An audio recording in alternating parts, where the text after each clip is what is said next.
मेरा नाम आयशा है। मेरी उम्र इस वक्त 30 साल के करीब है। मैं फैसलाबाद के गांव में रहती हूँ। ये कहानी आज से 10 साल पहले की है, जब मेरी उम्र 30 साल के करीब थी। मैं कॉलेज में पढ़ती थी। मेरे माँ बाप बचपन से ही वफात पा चुके थे। मेरा भाई और मेरी नानो, हम 3 लोग घर में रहते थे। मेरे भाई का नाम मकसूद है। मेरी नानो बड़ी उम्र की थी। वो अक्सर अपने कमरे में सोई रहती थी। मैं और मेरा भाई, हम दोनों समझदार थे और एक दूसरे के साथ काफ़ी अटैच थे। भाई मुझसे बहुत मोहब्बत करता था और हमारी मोहब्बत हवस से पाक बहन भाई की थी। भाई एक किराना शॉप चलाते थे जो हमारे मोहल्ले में ही थे। अबू अम्मी की वफ़ात के बाद भाई ने हमें संभाला और हमारे लिए रोज़ी रोटी का बंदोबस्त किया।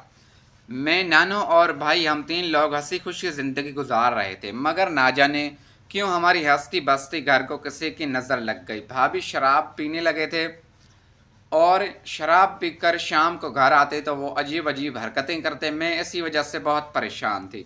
नानों ने भी भाई को काफ़ी समझाया कि तुम्हारी जवान बहन घर में होती है और ये तुम क्या करतूतें करते फिरते हो।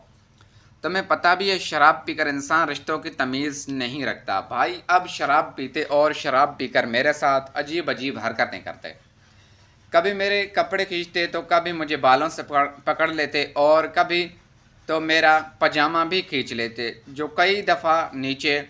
मैं इस वजह से खुद परेशान थी। भाई ने कई दफ़ा मेरे साथ घर में ज़्यादती करने की भी कोशिश की, मगर नानो मुझे बचा लेती थी। मैं अपने भाई से इस आदत से बहुत परेशान थी। मैं सुबह 10 बजे कॉलेज जाती और दिन को 2 बजे घर वापस आ जाती और घर आकर घर के काम में मसरूफ़ हो जाती।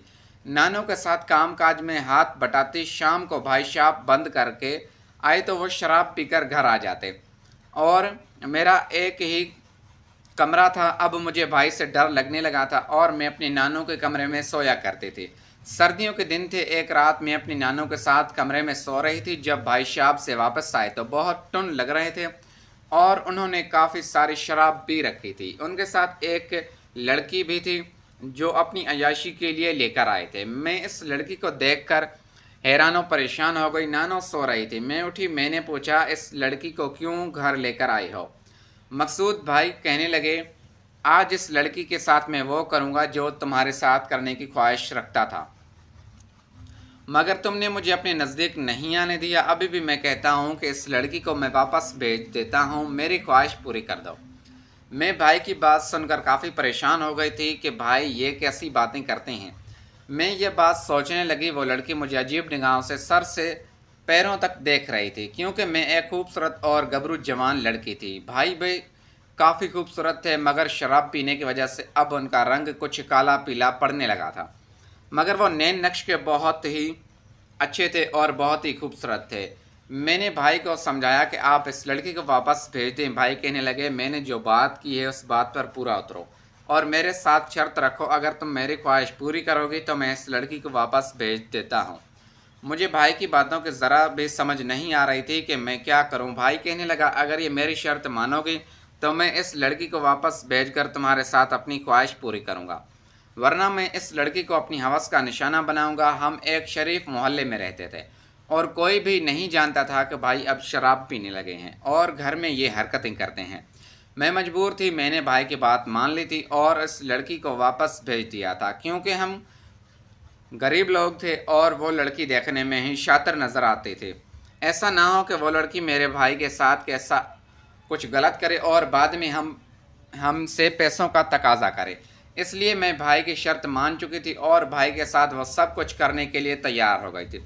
भाई मुझे नानों के कमरे से उठाकर अपने कमरे में ले गए थे और मेरे साथ वो सब कुछ जो भाई के कुछ दिनों से ख्वाहिश थी, मगर मैं मजबूर होकर भाई की हवस मेरे साथ करने लगे थे। पहले तो मैं बहुत रोई, क्योंकि मैं पहली दफ़ा और मुझे बहुत तकलीफ़ हो रही थी, मगर आहिस्ता आहिस्ता वो तकलीफ़ सुकून में बदलने लगे और अब मैं भाई के साथ देने लगी थी। मुझे भी सुकून मिलने लगा था, जो एक मियाँ बीवी को शादी के बाद मिलता है।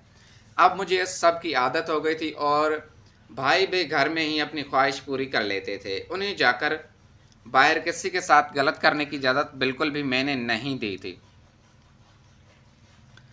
और मैंने कहा था कि जो भी चाहिए वो घर में ही ले लिया करो। बाहर किसी लड़की के साथ हरगिज़ ताल्लुक़ मत बनाना, जो कि ज़माना बहुत ख़राब है और हम बहुत मुश्किल हालात से निकले हैं। ऐसा ना हो कि कोई लड़की तुम्हारे साथ गलत करके उल्टा तुम पे ये केस करवाए या तुम्हें किसी परेशानी में मुब्तला कर दे और पैसों की ख्वाहिश करे। इसलिए मैंने भाई को मना कर दिया था कि आपने किसी से भी कोई ताल्लुक़ नहीं रखना, मैं घर में ही तुम्हारी ख्वाहिश पूरी करूँगे। अब हम दोनों बहन भाई अपनी ज़िंदगी में खुश थे और एक दूसरे की ख्वाहिश को पूरा कर लिया करते। नानो इस मामले में बिल्कुल बेखबर थी, उससे कोई खबर नहीं थी कि हम दोनों बहन भाई क्या गुल खिला रहे हैं। नानो टाइम से ही रात को सो जाती और हम दोनों बहन भाई एक दूसरे के साथ सारी रात। फिर मेरी शादी हो गई थी और आज मेरी शादी को 10 साल हो चुके हैं, मेरे 2 बच्चे हैं, मगर मैं सब कुछ भूल चुकी हूँ। नाज़रीन, अगर आपको हमारी कहानी पसंद आई है तो इस वीडियो को लाइक करके चैनल को सब्सक्राइब ज़रूर करें। इस तरह की और भी उर्दू कहानी नॉवेल्स वाली वीडियोस देखने के लिए थैंक्स फॉर वाचिंग।